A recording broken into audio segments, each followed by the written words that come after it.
¿Qué tal, amigos? ¿Cómo están? Les saludamos como cada semana en su programa Palabra de Mujer.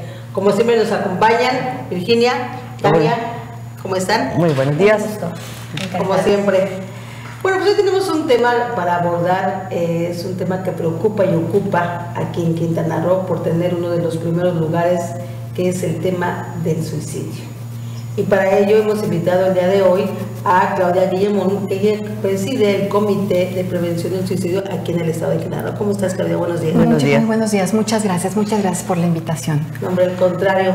Como menciono, Quintana Roo es uno de los estados en donde tiene el más alto índice en suicidio. Sí, desafortunadamente cada año estamos entre los primeros lugares, son esos lugares que no quisiéramos tener. Ahora es importante siempre considerar que, como en todo el tema internacional, el suicidio se calcula también en tasa de cada 100,000 habitantes, ¿no? Entonces, no es lo mismo un suicidio en una comunidad más pequeña que en una comunidad con más personas. Quintana Roo, en ese sentido, tiene diferentes maneras de abordar el suicidio dependiendo del municipio o la ubicación donde una persona decida quitarse la vida. Definitivamente en Quintana Roo los municipios donde más prevalece es, dijéramos, los municipios del norte. Sí, pero también hay más población, entonces de alguna manera se puede entender como una parte proporcional. Lo que pasa es que el efecto es diferente, ¿no? Un efecto de un suicidio en una comunidad más pequeña se pluraliza. Vamos a decir, eso es un acto singular, sin duda, pero tiene un efecto plural y el efecto es más amplio y es una comunidad más pequeña. Fíjate que hace tiempo me decían, tenemos los más altos índices de suicidios, pero también tenemos altos índices en los que se quedan en el camino o están a punto de suicidarse. Esto es más alto el número. A ver, el proceso de suicidio es un proceso que está muy bien estudiado. Quiero decirles que además México tiene compromisos firmados, ¿no? Hay un plan de acción sobre salud mental donde México se compromete a bajar en un porcentaje importante, hasta el 20% los suicidios para el 2020. Yo no sé si las acciones que estamos haciendo para cumplir esto realmente vayan encaminadas. Sigue siendo un tema lleno de secreto, lleno de tabú, lleno de exclusión social, que no permite las más de las veces el ponerlo sobre la mesa. Eso es pues sin duda ser desafortunado, ¿no? Sí entra obviamente en el tema de salud mental, pero no todas las personas con padecimientos mentales piensan en suicidio, ni todos los suicidas tienen trastornos mentales. Retomando lo que decías, efectivamente, una cosa es la ideación suicida, empiezas a coquetear con la idea. Otra cosa es la planificación como tal y otra cosa es ya la tentativa de suicidio, ya sea que se consume o no. Tenemos una cifra negra muy importante, acorde con datos nacionales e internacionales, calculamos que hay alrededor de entre 20 y 23 tentativas por suicidio consumado. Sí, es mucho. Es altísimo. Es altísimo y especialmente en tema de mujeres hay más tentativas de suicidio que suicidios consumados. O sea, 23 personas diferentes. Diferentes, claro. Lo están intentando. Que creo que uno lo consuma no necesariamente es un logro. Sí, claro. El suicidio no es un tema de cobardía, no es un tema de valentía, es un tema de dolor. Claro. Es un acto de profundo dolor. ¿Sí? Es una persona que las más de las veces quienes fallan, pongamos entre comillas, el fallar en la tentativa de suicidio, te dicen, no, es que yo no me quería morir, lo que yo no quería era seguir viviendo como estoy viviendo. Claro, tal vez era llamar la atención. Sin embargo, hay muchas maneras de llamar la atención y esta no es una manera. El suicidio se anuncia de muchas formas. No estamos acostumbrados a cachar estas formas, ¿no? Es como si digo, ay, me duele el ojo, lo más común me van a decir, ay, pues ponte manzanilla, no van a decir, tienes un tumor, te vas a morir, te vas a sacar. No te vas al extremo. Claro. Entonces, lo mismo pasa de este lado. Hay muchas señales que te dicen que alguien está coqueteando con esta idea, pero no sabemos cacharlas. Las mujeres tenemos más tentativas, sobre todo por la elección de método. Los métodos más mortales, pues bueno, a la primera o a la segunda consumas el suicidio, pero si tienes un método que te ayuda a llegar al hospital o que te permite que alguien te atienda, pues queda en tentativa. Normalmente están muy enojados cuando se interrumpe el proceso y las mujeres estamos más en el tema de las tentativas. Y este tema es de que tampoco respeta redes sociales. Ninguna. Es un tema que aborda a todos en general, pero sobre todo algo también estadísticas, tú me dirás si es cierto, es que también es a mucho más joven, o sea, a más temprana edad. Antes como que eran gente de mayor, ahora no. ahora más temprana edad está sucediendo esto. Quería, Perdón, como sí, para sí. contextualizarlo a Quintana Roo. En tu experiencia, Claudia, ¿cuáles serían estos factores, como dice Norma, que están generando o ayudando o beneficiando que Quintana Roo ocupe desde Estos hace ya un lugares. tiempo los primeros lugares? O sea, tiene que ver con el tema de la calidad de vida de la gente en Quintana Roo, Tiene- porque la calidad de vida, Pues digo, hablamos si de la la comparamos con otros estados del país, Es buena. es hasta mejor, ¿no? Sí, claro. En muchos sentidos. O sea, ¿cuáles son los ¿Cuáles factores serían? que a Quintana Roo Le pesan? pesan. Mira, quería nada más hacer una corrección. El compromiso de México es 10%, no 20%. Estaba yo leyendo 2020 y lo cambié el número. Tenemos un estudio que se hizo hace muchos años, hace ya poquito más de 11 años, que fue como una fotografía del suicidio en Quintana Roo, y lo que nos dimos cuenta es que era un suicidio totalmente atípico, es decir, si se suicidan más los solteros en otras partes del mundo, en Quintana Roo resulta que eran los casados. Si era gente sin empleo en otros lugares, aquí era con empleo. En el 2014 se pudo hacer, yo digo que es como la película de ese estudio, habría ya que volverlo a revisar, ya son 5 años, 4 años. Y lo que entendimos es que sí hay factores, pero también tiene que ver con cuáles factores tienes más próximos y cuáles factores son más distantes en la vida. Por ejemplo, el abuso sexual en niñas y niños puede ser un factor distal que tenga una presencia muy importante en una tentativa de una ideación suicida en el adulto de hoy. La violencia al interior de las familias es un factor proximal.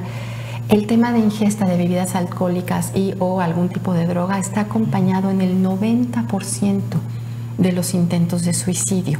Son factores muy, muy de nosotros, vamos a decir, no quiere decir que sean exclusivos, pero sí se sabe que cuando empiezas a ver, por ejemplo, en los jóvenes, conductas, esto que le llaman el cutting, que son finalmente lesiones autodestructivas, ahí hay una llamada de atención muy importante. A nivel global, retomando tu pregunta, entre los 15 y los 29 años de edad está vamos a decir, como el grueso de la gente que intenta contra su vida, que estamos hablando de estudiantes, de jóvenes, y gente en edad joven y productiva, ¿no?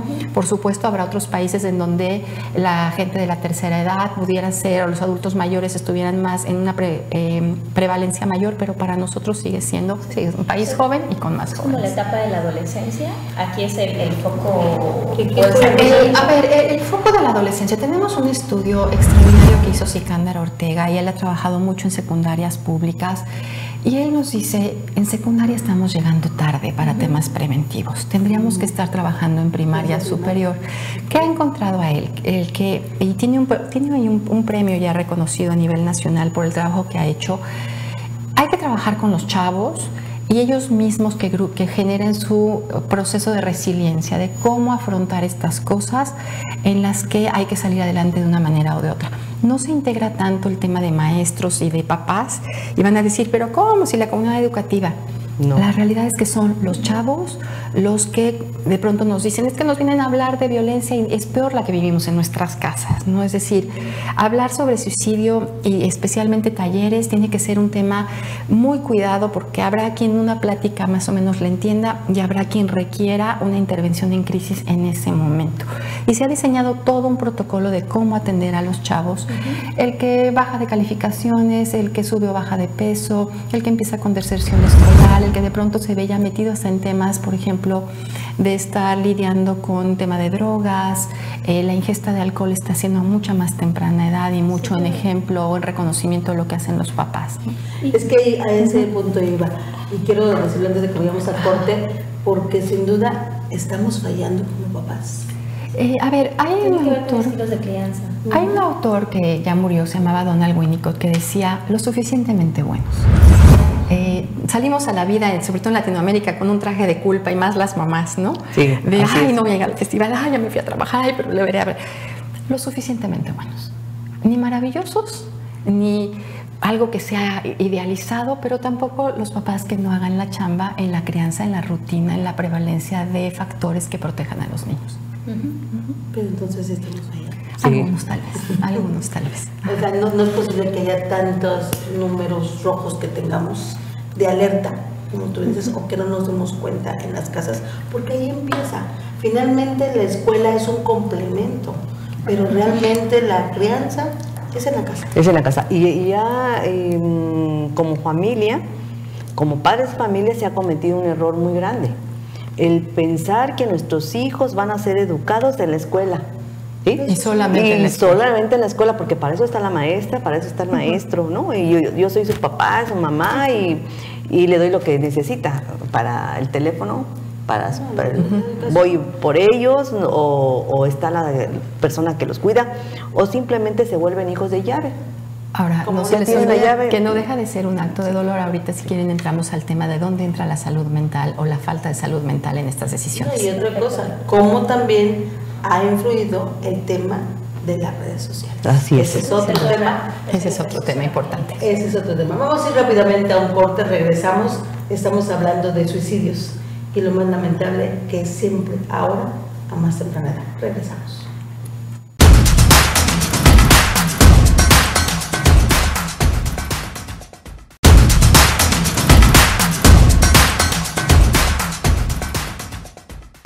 Seguimos aquí platicando con Tania, Vicky y Claudia Niño Montes, hablando del tema de los suicidios, que de verdad es un tema que hay que ocuparnos mucho en todos los ámbitos, llámese desde autoridades, nosotros en la casa, en las escuelas, pero es un ámbito en donde todos tenemos que involucrarnos. Como tú bien mencionabas, Claudia, decir suicidio, como que no queremos escucharlo. O sea, no queremos voltear a ver ese tema. Y la sola buena voluntad en este tema no alcanza. De verdad, cuesta vidas. Cuesta vidas. Cuando no sabíamos, bueno, pues no sabes, ¿no? Y un poco en el ejercicio del estira y el afloja, y no había mucho publicado aún. La Organización Mundial de la Salud, sus publicaciones son pues más bien de este siglo, para hablar en términos concretos. Algunas cositas por ahí, digo, hay mucho publicado sobre suicidio a lo largo pues el suicidio ha sido parte de la humanidad, pero de una manera estructurada, académica, con datos que te ayuden, realmente es bastante reciente. Lo que sí sabemos es que hay cosas que no se pueden hacer, que ya aprendimos. No puedes generar campañas de prevención porque no hay capacidad de respuesta del lado de gobierno, por ejemplo. El gobierno no puede seguir haciendo estos talleres de atendía 4.528 niños, entonces ¿cuántos? No, así no funciona este tema. Es un tema que hay que cuidar mucho más porque puede desembocar precisamente en que alguien elija quitarse la vida. El tema de medios de comunicación. Estamos atrasados 30 años ahí. Hay reglas internacionales de cómo publicar una nota y no va en contra de la libertad de expresión. No portada, no imagen gráfica, al interior, con un cintillo de prevención, a dónde te comunicas. No, yo cuando veo las notas, deja que te trobo, porque ahí me acabas de tocar en el clavo. Yo cuando veo esas notas publicadas de que alguien que se suicidó porque era ebrio, se suicidó, o sea, cuando justifican el acto. ¿Quiénes somos nosotros para justificarlo? Para diagnosticar. Además, para diagnosticar la causa en la dignidad se pone a justificar la causa. y la dignidad de la persona y de la familia. Hubo una publicación, no sé si recuerdan, la de la señora embarazada ahorcada con hamaca. Ajá. Sí, Y miren, en primera plana. y aquí hay un Fue tema horrible. de efecto Werther, es un efecto de contagio, de duplicidad. Es decir, alguien que ve esto y que ya está coqueteando con la idea y que ya está en la planificación, se sabe a las 2 semanas. No hace mucho vimos a unos jóvenes, luego tenemos un chat del comité, empezaron a subir fotos de, oye, jóvenes que estaban haciendo seguramente una labor que ellos consideraban valiosa de prevención, pero estaban pintados todos como si estuvieran totalmente deprimidos, con colores muy oscuros, y traían cuerdas alrededor además como estas cuerdas de horca, pero de como de las películas, ¿no? Y después vimos que era un tema de una asociación religiosa y dijimos, bueno, ¿saben qué? Es que aquí nos hagan tener ese tipo de iniciativas, ¿no? Contrario. Con mucho gusto les explicamos cómo hacer prevención, porque finalmente son jóvenes valiosos que están dedicando su tiempo en un sábado, ¿no? Pero hay que hacerlo enseñar bien. cómo. Claro, A las 2 semanas teníamos suicidios de jóvenes ahí, Imagínate. muy rápido. Y yo decía, ojalá y me equivoque, pero no me voy a equivocar, porque los números son claros. Y finalmente, es decir, la buena voluntad aquí, y nos ha pasado mucho con gobierno, que existe voluntad, que quieren hacerlo, Digo, siéntense a leer. Además, también bonitas las cosas que publica la OMS, porque trae muchas imágenes y estadísticas. Te lleva, no son lecturas de esas que dices, hijo, voy en el tercer párrafo, ya no sé qué leí. No, te lleva de la mano y realmente te da un panorama de cuando menos qué no hacer para no equivocarnos. Sí, porque eso o sea, ahora sí que promueve más que... Exacto, cuando te dicen, es atípico, sí es atípico, pero hay cosas que nos caben a todos. Por ejemplo, hay depresiones estacionales en países donde no hay mucha luz y hay inviernos muy largos. Aquí tenemos un problema enorme en lo que se denomina las cuarterías. Nuestras habitaciones alcanzan 50 grados centígrados en época de calor. ¿No? Tenemos una problemática diferente. Espacios muy pequeños, con mucha gente y donde no se permite tener, por ejemplo, a la vuelta un gran parque donde tú puedas ir y los espacios de privacidad, de expresión. El tema de desarrollo urbano tiene un gran, vamos a decir, un tema importante. No puede haber casas de 50 metros cuadrados, por favor. Y si las vas a tener, entonces generas parques alrededor lo suficientemente grandes, atractivos, donde la gente pueda salir. Yo también estoy de acuerdo en que tendríamos que tener espacios un poco más amplios, ¿no? Pero hemos tratado, por ejemplo, en una época se construían casas de una sola habitación y decíamos, no, por favor, no hagan eso, porque además esa familia va todavía a quitarle otro pedacito a un espacio de por sí ya pequeño para poner algún tipo de negocio, algo que le permita tener un ingreso extra. Entonces, yo me imagino aquí ese shock mental en algunos casos, si trabajan, por ejemplo, en la zona turística, donde ves esa opulencia, esos pisos de mármol y esas habitaciones, o sea, y llegas a tu casa y sabes que tienes una cuartería donde nada más estar en un cuarto. Una pieza que en nuestros estudios esa discrepancia no ha salido. No, sí existe porque es real, pero no es un factor. Al contrario, se vuelve más un tema aspiracional, donde yo quisiera, yo podría, porque tengo contacto diario, sé que se puede, sé que existe y por eso voy todos los días y me toma 2 horas. En los hoteles hay capacitación, ¿no? Hay mucha capacitación y hay todo un tema de sentido de pertenencia, de desarrollo, que es mucho más importante que la discrepancia entre la opulencia y cómo vivo yo. El tema de transporte, por ejemplo, ese es un gran estresor. Sí, claro. Tenemos que hacer el tiempo algo. de El tema de movilidad, el tiempo y el cómo. A mí cuando sacaron estos autobuses que estaban extraordinarios, pero que estaban diseñados para ir parado, híjole, no les va a funcionar. Y claro que no les funcionó. La gente se echa el último pistito en el camino al trabajo y de regreso también, ¿no? O te acabas de maquillar y vas platicando porque además coincides con las mismas personas. El sentido de pertenencia prevalece más que la diferencia. O sea, como tú dices, la parte inspiracional, al quererse yo algo más. Yo puedo estar ahí, el espíritu de servicio que tenemos, que además somos tan buenos para esto, el tema de tener compañeros y nos mandan a la capacitación y vamos a tal cosa y atendemos en conjunto. O sea, todo esto tiene que ver con temas existenciales, ¿no? Es decir, al fin y al cabo, es cómo me siento en el mundo, o sea, cómo me siento conmigo, cómo me siento con mi mundo inmediato. Y sin dejar de lado el tema de salud mental. Porque a veces es algo que no es que no quieras, es que no tu bioquímica no te lo permite. Te deja, y de verdad la desesperanza. No te das cuenta. Yo me las imagino como dos, así, enemigas de la mano que van contra ti, la desesperanza y la depresión que te dicen, no importa lo que hagas, nada va a cambiar. Claro, por supuesto. Y el mundo es como que intentes bajar de peso. Como quieras. Sí, como que intentes bajar de peso, pero tu organismo simplemente no te lo va a permitir hasta que se regule una situación. Ahora sí que hace unos días que fueron las elecciones, le preguntas a la gente y dices, ¿para qué voto si no va a pasar nada? Bueno, o sea, el tema político es todo un tema, pero es en parte el sentido de sentir de pertenencia. De que no me importa creer la que puedo apatía. hacer el cambio, ¿no? De no decir, esto vale la pena, Así sí podemos es. hacer algo. Cuando estás en esa visión de túnel, el trabajo terapéutico es ayudarte a transitarla, porque la crisis va a pasar, el problema va a pasar, y si tomas una decisión que quita la vida, pues te vas a perder lo que sigue. Sí, claro. Sí. ¿Y qué podemos hacer? Por ejemplo, alguien que ya está coqueteando, como dices. ¿Cuáles son las señales? Primero ¿Y las señales, exactamente. Digo, si identificas señales, tal vez no de tentativas, porque esta es la más evidente, ¿no? O sea, ¿cómo puedes identificar las características y qué puedes ir haciendo? Ajá, ¿cómo identificar si nosotros estamos cayendo en eso? Familia, ¿no? Estoy gritando mucho, estoy azotando puertas, me encierro y no dialogo, no sé cómo aceptar algún punto de vista diferente. Todo eso empieza de manera rutinaria y repetitiva a aislarnos y a generar que si yo grito ahorita, tú me gritas más fuerte. Y después pues yo grito más fuerte a ver quién gana. Si ya empezamos con esos tonos de violencia, más las violencias pues mucho más graves, ahí tenemos un factor muy importante a considerar para toda la familia. El tema de ingesta de alcohol y o drogas. ¿Cómo andamos? ¿Salimos para convivir y hay alcohol o salimos porque hay alcohol y a partir de ahí convivimos? Es una diferencia importantísima. ¿Cómo vamos en la escuela? ¿Vamos bien y de pronto vamos mal y como que no hay ninguna explicación? Empezamos a subir de peso o a bajar de peso, como que algo cambia, ¿no? Dejamos de hacer cosas que nos gustan, ¿no? Empezamos a regalar aquello que atesoramos, ¿no? Si de pronto ves a alguien que regala su colección de ranas y resulta que es la colega, ay. Ahí hay que, si empezamos a juntar cositas, empezamos a darnos cuenta que puede haber algo muy, muy preocupante y que hay que atenderlo. Y no tenerle miedo a la salud mental.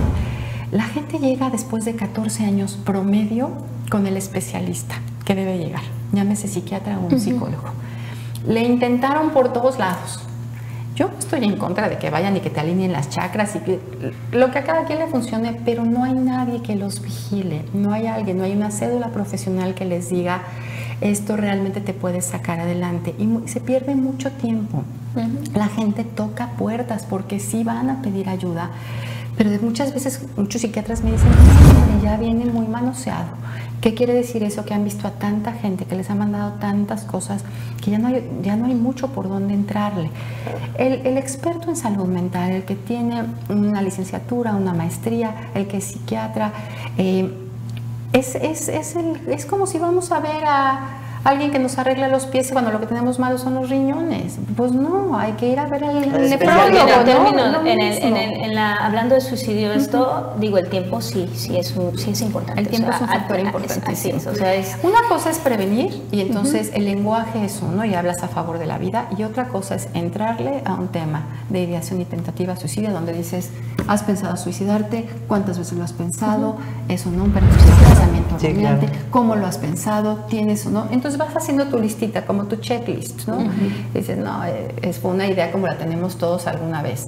Sí, no, claro. Ya sabe cómo y a qué hora y dónde lo va. Y luego hay, por ejemplo, hablando de los niños, o que están en la niñez o en la pubertad, o incluso en la adolescencia, cuando inicia, que se expresan de alguna manera. O sea, ellos no te lo van a decir así, explícitamente, me quiero suicidar.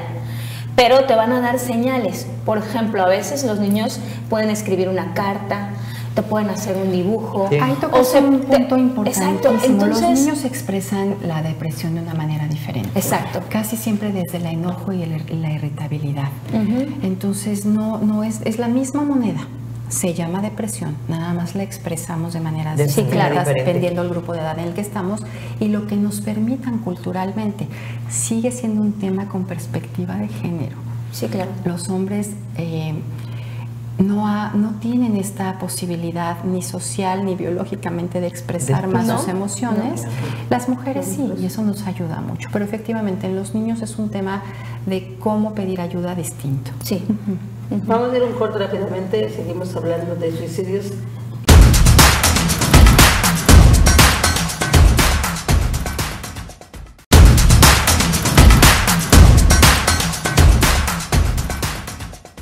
Estamos de regreso, seguimos aquí en Palabra de Mujer, Tania, Vicky, con nuestra invitada de hoy, que es Claudia, en donde ella pues preside un comité de ayuda precisamente para el tema de suicidios. De prevención de suicidios somos un comité que basa sus prácticas en las mejores prácticas documentadas. De pronto somos muy académicos, tenemos a todos los psiquiatras o a la gran mayoría del estado que trabaja con nosotros, hay gente de diferentes espacios de gobierno y no de gobierno, y lo que hemos visto es que este es un tema que todos podemos salvar una vida, eso sin duda, ¿no? Sin embargo, también es un tema que requiere especializarse en algunas áreas. Y de pronto, si nada más queremos hacer algo desde la buena voluntad, podemos generar una problemática mayor. Ya nos ha pasado. A la vuelta de escribir correctamente en una computadora, ¿qué estamos buscando? Hay muchísima información gratuita que te oriente, que te lleva de la mano y que te ayuda. Todo lo que venga con sello de la Organización Mundial de la Salud es algo que es confiable porque son las mejores prácticas. Algunas nos quedarán bien, como sacó la medida, y algunas no. Hablando del tema de salud mental, suicidio tiene dos compañeras muy feas. Una se llama depresión y la otra se llama desesperanza. Y esas dos te meten en una cosa que se llama visión de túnel, que no te permite pensar y que te hace creer que el mundo va a estar mejor sin ti. Y salir de esa visión de túnel es la labor que hacemos la gran mayoría de los que nos dedicamos a temas de salud mental. Porque una persona puede estar en riesgo de tomar una decisión definitiva para un problema que va a pasar, que va a transitar, pero la visión de túnel no le permite verlo. Ojo, cuando hablamos de jóvenes, los jóvenes todavía no tienen desarrollado esto. Hoy en neurociencia sabemos que la parte frontal del cerebro, que es como nuestro freno, no acaba de desarrollarse hasta los 21 y 24 años en mujeres y en hombres. No tienen más los mismos elementos que podemos tener los adultos, están en un momento de mucha impulsividad y ante nuevas prácticas, por ejemplo, de redes sociales, el ciberacoso, que no tienen los elementos para poder afrontar situaciones que probablemente nosotros tampoco hubiéramos podido afrontar en su momento y en esas edades y sometidos a esas presiones sociales. Sí, claro, que ese es el tema, porque finalmente viene de esa presión social que te lleva a recorrer ese túnel. Es uno de los factores, sin duda. Acuérdense que todos somos seres biopsicosociales, puede haber todo un tema de bioquímica cerebral, puede haber muchas cosas. Lo que sí hemos aprendido es que lo que puede ser un factor protector para alguien, el ejemplo que me parece que se facilita más es la afiliación religiosa. Para alguien, la práctica de su religión puede ser realmente un factor de protector, de unión, de pertenencia, el sentido de pertenencia. Para otra persona puede ser una cuestión totalmente persecutoria, ¿no? Sí, claro. De yo no encajo aquí y todo lo tengo como tache. Los factores son acorde con la persona, no podemos hablar de alguna manera de general, pero lo que hemos visto en suicidio es que es traje a la medida prácticamente. Por ejemplo, hablabas tú algo importante, que en los casos de Quintana Roo es diferente a otros casos en los estados de la República.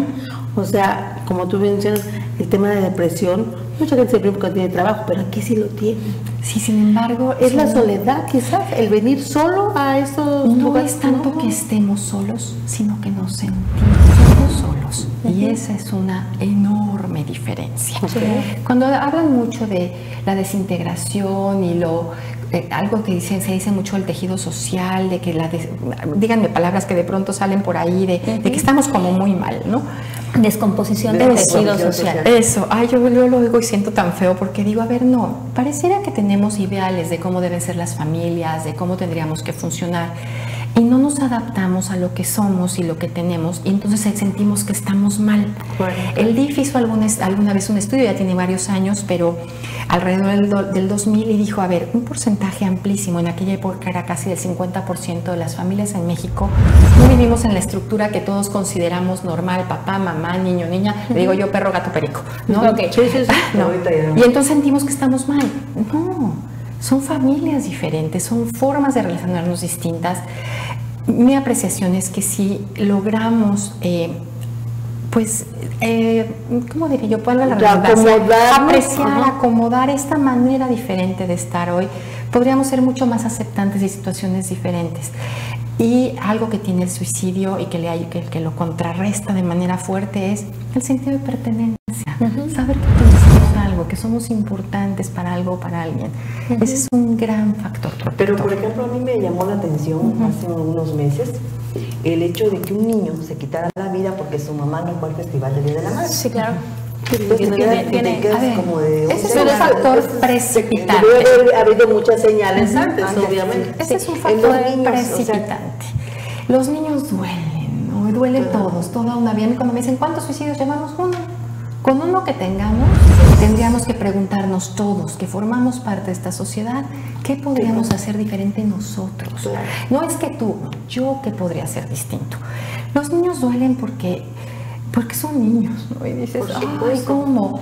Por el tema de aislamiento, el tema de falta de un ritmo más o menos lo suficientemente bueno de rutinas. El niño necesita predictibilidad para su vinculación. ¿Y qué hace la predictibilidad? La rutina, ¿no? ¿Quién te lleva a la escuela? ¿Quién te recoge a la escuela? ¿Quién te ayuda con la tarea?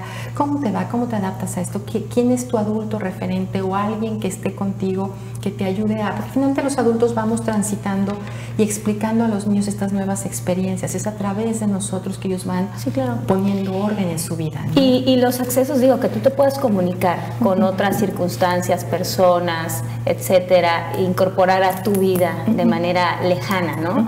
Lo acercas, pero son cuestiones que están lejos de ti, y la gente que está físicamente cerca, tu mamá, tu papá, tus hermanos, tus primos, los que habitan en tu domicilio, pues no están moralmente, emocionalmente, y entonces es como, estás lleno de gente, pero estoy sola o solo. Me siento solo. Y si lo unen a violencia, acuérdense que algo que tiene la violencia es el aislamiento. Sí, pero incorporando información que no está, o sea, que no es parte ni siquiera de tu sistema inmediato, que es información de otras partes del mundo, y todo eso está entrando y está componiendo tu personalidad, tu experiencia, lo que conoces, y entonces, ¿cómo tú como adulto te das cuenta de lo que tu hijo está viviendo o está percibiendo del mundo?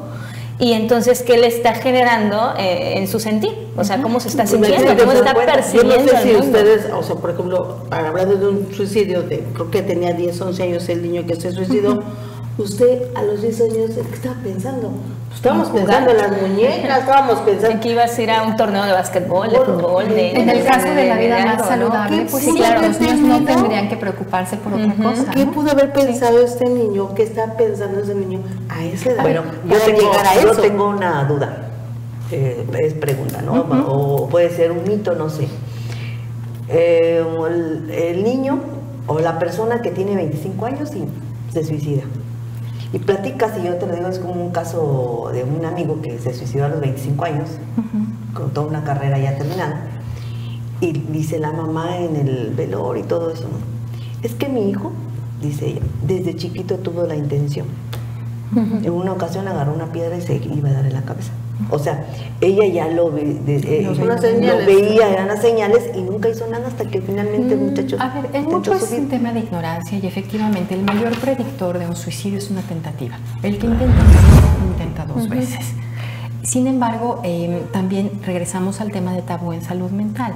Las más de las veces hay un proceso depresivo y de desesperanza que siguen siendo procesos bioquímicos. Pero tú puedes traerlo, por ejemplo, este muchacho desde niño. Sí.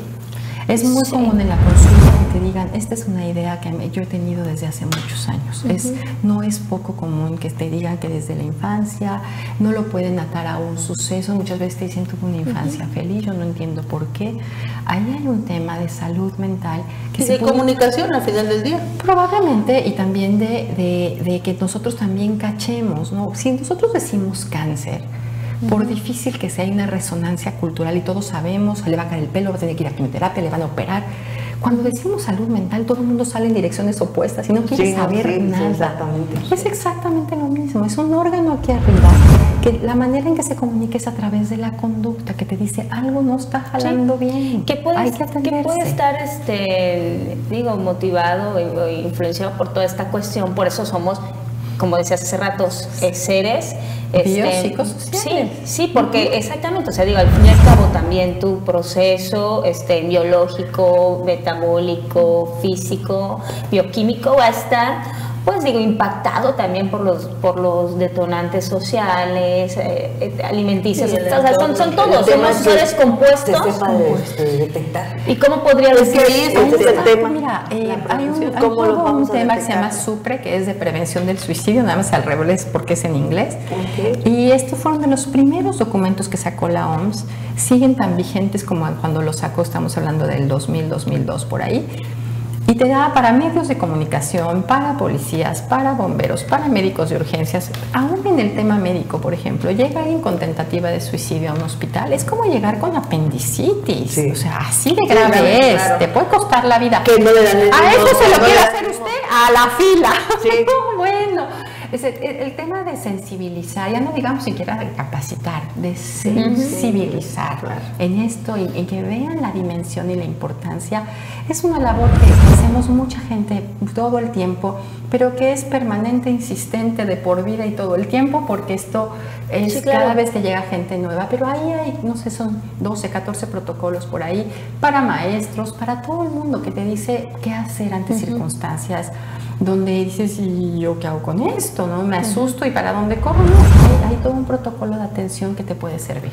Sí, hablando de este tema y de este túnel que tú hablas, precisamente, la visión de túnel, mencionabas que las mujeres son las más propensas. Las mujeres tenemos más tentativas. Ahora, lo consuman más los hombres por el método. Es un método letal que, bueno, pues a la primera, ¿no? Las mujeres, si nos tomamos pastillas, si nos cortamos las venas, tenemos mucha más oportunidad de llegar a los hospitales. También tenemos un tema de demografía, ¿no? En municipios, por ejemplo, en Solidaridad, donde hay más mujeres, pues tendrán una problemática mayor con las mujeres, pero no deja de ser algo muy ligado en el Estado a violencia al interior de las familias. Si no atendemos la violencia al interior de las familias, vamos a seguir teniendo todas las otras violencias de afuera.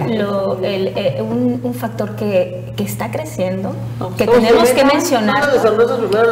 Y que está ligado. Hay una investigación, les digo, seria, bonita, bien hecha, local, que te dice este factor está íntimamente ligado. Vamos a ir a un corte rápidamente y regresamos con esos números fríos para crear, lo que se trata es de crear conciencia de lo que está sucediendo en esta descomposición. Regresamos.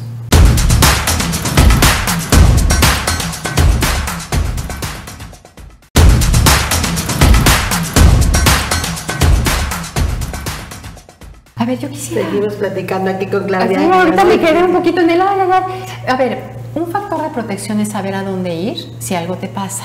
Pero si no sabes cómo llegar o dónde está, pues ya no es factor de protección, ¿no? Entonces, ¿qué hacer? Mucho del tema de gobierno es que es de 8 a 4 y de lunes a viernes. Entonces no puedes tener una tentativa de suicidio en otro horario y en otro día. No te van a atender. Cuando normalmente son más hacia la noche y hacia los fines de semana. Depende del año que veas, las tendencias pueden variar un poquito, pero casi siempre es en horarios donde no hay servicios abiertos que no sean los de urgencia. Son fechas especiales o específicas, ¿no? Entonces, el 911 tiene de manera más o menos regular capacitaciones para que esta persona que contesta el teléfono sepa qué hacer con una llamada de este tipo, puede identificar qué hacer. De pronto me decía por ahí un operador, yo ya tengo hasta clientes frecuentes, es decir, gente que habla y yo quiero hablar con Tania, ¿no? Es en esta necesidad de conexión y de platicar y de saber. Esa es una gran herramienta y entonces, si bien todavía con algo de protocolos que podrían mejorarse, bueno, tienes a una ambulancia, tienes a la policía y tienes a gente que va a llegar y va a tratar de hacer algo. Tomen en cuenta que es el 90% de las personas están bajo la influencia de alguna cosa, alcohol o drogas. Nadie quiere andar con el borracho que se quiere suicidar, es que esa es la verdad. Y son los policías, nuestros policías, los que lo traen en la patrulla y no saben qué hacer y a dónde llevarlo, porque además todo está cerrado. Y además no hay. Y los servicios de urgencias de los hospitales, a ver si es cierto, o entran por un lado y salen por el otro. Entonces ahí tenemos como sociedad que preguntarnos, ¿no? En el 9981-6890-95, como Comité para la Prevención del Suicidio, lo repito, 9981-6890-95, siempre estamos ahí para, somos un comité grande y nos vamos, oigan, ¿quién puede atender esto? ¿Quién puede atender el otro? ¿Quién le entra? Nosotros estamos en la zona norte, por supuesto tenemos, sobre todo en Playa del Carmen y también en Chetumal, gente que ha trabajado con nosotros. Nos cuesta trabajo cubrir todo un estado porque, bueno, finalmente lo hacemos a nivel de voluntariado. Sí te puedo decir que hay un cálculo ahí muy importante de la Asociación Quintanarroense de Psiquiatría de todo lo que desde el voluntariado nosotros le resolvemos a temas de gobierno en salud mental, ¿no? La cantidad de consultas gratis o consultas con menos costo, los tratamientos, no nada más los psiquiatras, también los psicólogos. Hay que ponerle, en la medida en que, por supuesto, cada quien habla desde su trinchera, pero en la medida en que los gobiernos atiendan la salud mental, no hay salud sin salud mental. Tenemos que ver, no nada más somos cuerpo, ¿no? Tenemos que atender esta parte y aprender a dialogar y tener estos mecanismos alternativos para solucionar nuestras controversias. No podemos llamar a la policía para todo, no podemos arreglarnos a balazos y a cuchilladas, o sea, necesitamos aprender y esto es parte del proceso de construir comunidad. ¿Y en el comité tienen alguna, digamos, estadísticas de la gente que han podido ayudar y que no llegue a ese... Fíjate que tenemos una estadística bien padre, porque todos los que llegan con nosotros, y tenemos una gran suicidóloga en el DIF municipal, Evelyn Parra, ella trabaja obviamente mucho con grupos, porque atiende a 1,500 personas al mes, ¿no? Hasta ahorita, por ahí tal vez algún psiquiatra tenga un paciente que perdió por un suicidio, pero es prácticamente nadie. El que llega a tratamiento y lo cachamos a tiempo, las más de las veces sale adelante. Es una etapa oscura, fea de su vida, pero sale adelante. Pero si sale adelante, ¿ya no vuelve a intentar más adelante? Ese es un gran mito, es un gran mito. De hecho, en este documento que se llama... Fíjense, se llama Prevención del Suicidio, un imperativo global. Es un documento de la Organización Mundial de la Salud. Está muy bonito porque además te enumera los mitos y te dice por qué es un mito. Hay gente que tuvo una etapa fea en su vida, oscura, negra, y qué horror. Y ya pasó, y ya pasó. Y se puede vivir una vida sin regresar a ese agujero negro. Alguna vez escuché a personas que estaban muy inmersas en esta área del suicidio, en estos temas, y decían, no, es que el suicidio nace. Y entonces unos todavía defienden esta idea y la promueven de que el suicidio nace, pero entonces aquí le quitas toda oportunidad de vida a la persona. Si tú piensas que el suicidio hay que sentarnos a leer. Exacto. Hay todo un proceso que se llama resiliencia, que también tiene una base biológica. Hoy sabemos esto. Claro. Hay gente que tiene una niñez del carambas y se vuelven unos adolescentes y adultos padrísimos. Hay gente que a la pequeña es como el umbral del dolor. Si a mí yo soy buena para el dolor físico y aguanto y sé que puedo, pero para el dolor emocional, con que me hagan así, me hagan sentir que ya no pude. Es lo mismo, es un umbral del dolor. Y hay gente que puede con mucho y tiene una base biológica, y hay gente que no.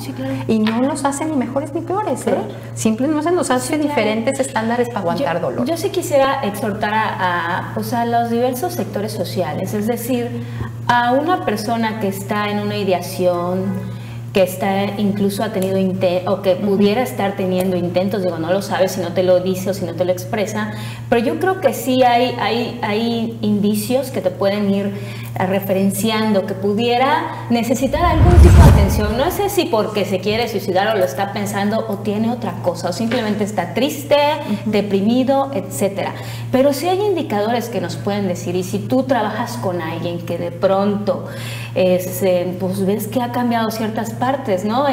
Pasó una semana y está un poco extraño, pasaron 2 semanas y está un poco extraño, y ya lleva como que todo este mes aislada la persona, o come demasiado, o no está comiendo, viene muy ojerosa, o sea, generemos o fomentemos esta conciencia de las redes y que todos somos una sociedad, no sé qué. Y que me podría pasar a mí, y qué padre que alguien me preguntara, oye, ¿te pasa algo? ¿Necesitas algo? Exacto, ¿te puedo ayudar en algo?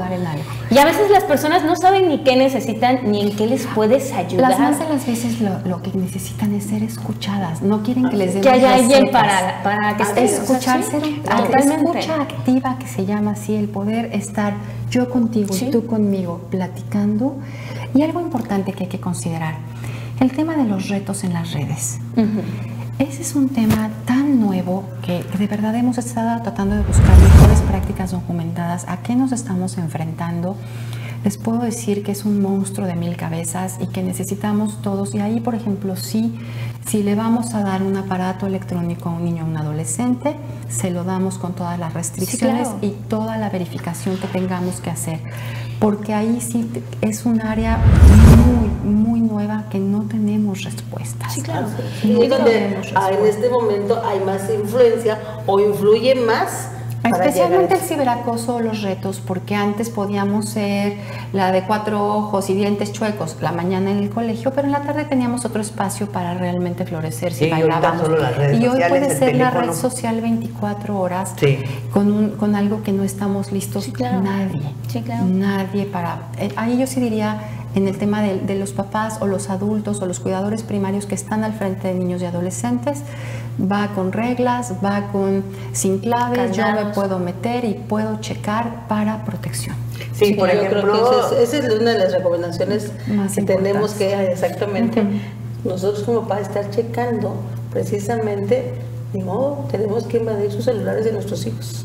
No sabemos qué están pensando. Restringir muchas redes sociales. Bueno, es que ¿cómo la puedes restringir? Es que no hay manera de restringir. Sí, pero hay que observar más. Sí, observar qué es lo que están publicando en redes sociales. Porque sí, es lo que decía Tania hace un momento y se estaba dirigiendo a la gente que nos ve a través de redes sociales, de que si tienes a alguien que ha cambiado, se está portando de manera diferente, pues la ayudes. Pero también hay que ayudar a todas aquellas personas que publican cosas tristes. Por eso, que de repente te dicen, es que la vida es gris, ¿no? Por ejemplo, ¿no? Hoy estoy mal y ponen una cara así de tristeza, también tratar de ayudarla. Sí, se están expresando de alguna manera. Sí, se están expresando de alguna manera. Están pidiendo ayuda a gritos, ¿no? Es un acto de profundo dolor. De profundo dolor. No olvidémonos de otra. Es el dolor hablando. Y entonces nos hace preguntarnos qué tendríamos que hacer diferente. Y además es un dolor que he escuchado que, bueno, que el suicidio tiene que ver con un estar mudo emocionalmente. O sea, no tienes otra forma de canalizar ese dolor más que cortándolo, desde tu perspectiva, ¿no? O sea, no lo puedes expresar con palabras, no puedes decir, oye, ayúdame porque me quiero matar. Pero no lo dice. En el tema de precisamente esas señales, esas expresiones de diferente manera las haces públicas. Sí, claro. Ya sea por tu aislamiento, por dejar de comer. De alguna manera las expresas. Claro. Sí, claro. De alguna manera. ¿Cómo lo cachemos del otro lado? Esa es la diferencia. Sí, claro. Todos podemos salvar una vida, sin duda. Muchos análisis de redes sociales de personas que se han suicidado, cuando se hace el análisis de sus redes después, pues te encuentras que habían tal vez señales. Había una señal de auxilio que nadie vio. Y las más de las veces ahí están. Yo por ahí estoy pensando en Jessica Wolf, que escribió un libro en Playa del Carmen muy bonito, las historias de los que se quedan, hablando de la posvención en el suicidio. ¿Qué haces cuando alguien cercano se quita la vida? ¿No? ¿Cómo quedas tú? Y decía, es que ahí están las señales siempre. El tema de los retos es muy nuevo. Creo que esa señal es algo que podemos atajar desde antes, no esperarnos. Podemos actuar más desde la prevención, que finalmente de eso se trataría todo. La prevención de la salud, de la salud emocional, mental. Y hacerlo bien. Sí, claro. No estar improvisando, no lo que se me ocurrió. Sí, claro. No hay necesidad de hacerlo así. Ya hay suficiente literatura que te dice por aquí sí, por aquí no. Estos mitos sí, estos mitos no. ¿Por qué vamos desenganchando esto de aquel? El tema de desarrollo urbano, el tema de los transportes, los grandes estresores que podemos tener, ya está. Cuando no sabíamos, no sabíamos, pero ahora que hay de dónde, ya no se va. Tenemos ya es negligencia. Asesoría profesional y tú que eres una experta en este comité, bueno, pues hay una salida. Yo creo que eso es lo más importante. Y el comité somos muchos, hay psiquiatras, hay gente de sindicatos, hay gente del DIF, hay psicólogos, hay trabajadores sociales, hay un poco de todo porque precisamente necesitamos eso. Muchas cabezas pensando diferente para que no se nos vaya en la medida de lo posible todos los puntos de vista o si no la mayoría antes de tomar una decisión. Claudia, te agradecemos mucho que hayas estado con nosotros. Un placer, gracias por la invitación. Precisamente usted que nos escucha y que nos ve en estas redes sociales, vamos a estar pasando este número porque para saber usted que detecte si alguien cercano a usted esté pasando por este sufrimiento emocional, tenga donde recurrir. De verdad que es bien importante ser observadores de nuestro entorno. Yo creo que eso es lo más importante como sociedad. Es un compromiso que tenemos que hacer si queremos una sociedad mejor en nuestro entorno. Claudia, te agradezco. Un placer, muchas gracias por la invitación. Muchas gracias. Gracias. Vicky, Tania, nos despedimos. Encantada. Hasta la próxima semana. Pásenlo muy bien y que ojalá esto le haya servido para que podamos salvar la vida de alguien que esté desesperado en algún lugar. Muchas gracias.